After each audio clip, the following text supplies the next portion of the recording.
everybody. I am so glad you're here today. Thank you for coming on in.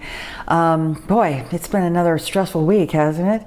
Lots going on. We're starting to see that peak, that apex, just ever so slightly starting to move in a flattened plateau position, especially in New York. So that's wonderful news. And we still have, unfortunately, a few weeks ahead of us to be staying strong, right? And staying home. The things I wanted to talk to you today are about, activities and things we're doing to fill our time.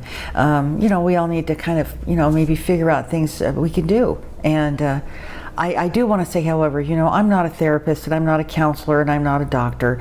I'm coming to you really, with my perspective, from my position.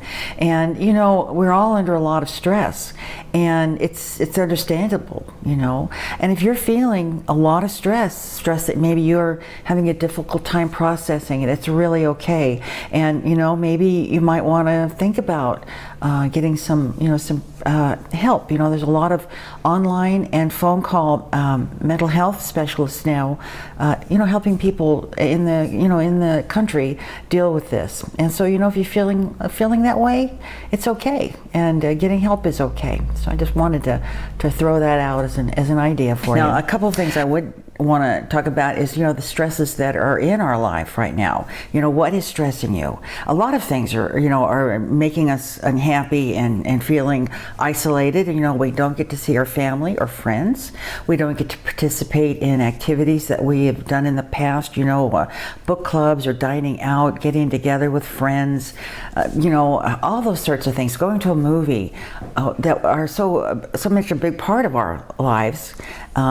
And it's not there, right now, and we have to find alternatives. Like, as I was saying before, the social media platforms that you can now video chat on are amazing, and it really gives you an opportunity to see the person's face and see them smile back to you. So that's a wonderful, wonderful thing, We can't go shopping, and shopping is a struggle anyway.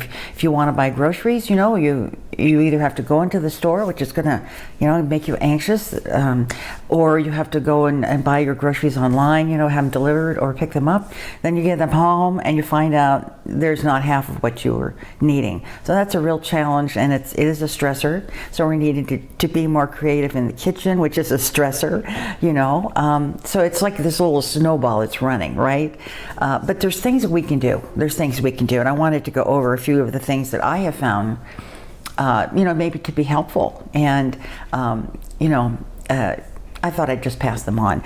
Now, first of all, you know me with cooking and baking, and I'm sure probably a lot of us are doing way too much cooking and baking, but it's therapeutic, isn't it? I mean, to go in there and create something out of ingredients, it always makes you feel good, and then you get the bonus of it tasting good. So that's nice. And since we can't go out dining anywhere, it's a good alternative, right? I find music for myself to be so helpful. It allows me to get away from the news, away from the television. I put on some quiet music. I'm able to just, take a deep breath and a time out. And that, I think, is so important for all of us. Maybe you meditate. And meditation is a wonderful way, to cut it out for a while, just take a break. A lot of people can practice the mindfulness, and there are wonderful videos on YouTube for both actual meditation and then just mindfulness, which it really is kind of a meditation process, but both of them are really interesting. If you haven't looked at them, check them out. As I said, there's lots of videos on YouTube, that you might look at. A lot of people find prayer to be just a really nurturing, helpful device that they can, just do some prayer. And, maybe a lot of people find that right now is such a comfort in this crazy time that we're in, right? I also think binge watching, you don't have to binge watch for 8 hours a day, but, I know that I like to go in and check an old Chopped, or an old, something that, Law and Order, of course, which I've seen a million times, but it's good escapism. Find an old romantic movie, So those, to me, those things are always, kind of neat, So I'm curious to know what you might do with your time right now. Are you painting? Do you do needlework? Do you sew? Do you go out there in the garage and make something, or do you dig in the garden? I mean, there's a lot of things that all of us can do to kind of keep ourselves busy. Take a walk, or just go outside and get some air. Exercises, the things that we need to do to keep our bodies strong, because we are under so much stress right now. That is so important that we remember is to take care of ourselves. That means proper nutrition. That means plenty of rest, plenty of water, plenty of sunshine. Go out on your patio or your deck. If you have an area you can walk in that's safe, a nice walk around the block would be good. Something along that line, just to get some, get your body moving. Now, of course, there's a lot of folks that they're not able to do that kind of exercise, and that's okay. That's all right. That's one piece that you might have to leave to the side. But there's nothing wrong with good nutrition and water and sleep, rest, and trying to find ways to relax. I think the thing that we need to remember is we need to stay strong through this, because we're going to make it.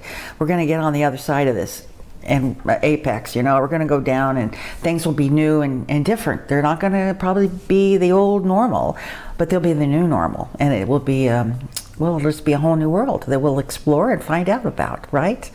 Let's see here. I know. I had a thought about maybe doing and I don't know whether anyone would be interested in this. Instead of a stream, or, I do all the talking and you talk with actually having a chat board, where we're all face to face, Messenger and Facebook has it. There's now Zoom, and you can put up, maybe 10 people, and have an opportunity to really talk back and forth. How neat it would be to get the, a whole lot of people from around the country, or even, in different countries, to join in on these conversations. If you're interested in that, let me know, and I'll see if I can, figure it out, and we could do that, which would be a lot of fun, right? Well, I'm looking here to see if there was anything else I wanted to tell you. I did hear something today to end this that I thought was interesting. It's a new social media campaign, I guess would be the best word. Who are you staying home for? Who are you staying home for? Is it people you know? Is it people you don't know, right? You're staying home for yourself to make yourself not get ill, but you're also staying home for a lot of other people. And I thought that was so cool. Who are you staying home for? I think that's great. And when I was a little child and I was afraid, we lived in a house that had these big trees out in front, and they were right outside my bedroom window. And it would be, a windstorm would come through, and the noise would be loud. And I probably, was around 5 years old, and my mom would hear me, and they're having a cow, and she'd come in and sit by my bed. And she always sang me this little song that just made me feel so safe. Up in the middle of an itty-bitty pool swam 3 little fitties and a mama fitty too. Swim, little fishy, swim as fast as you can, and they swam right over the dam. We're gonna get through this. I love you all. I'll see you soon. Bye-bye.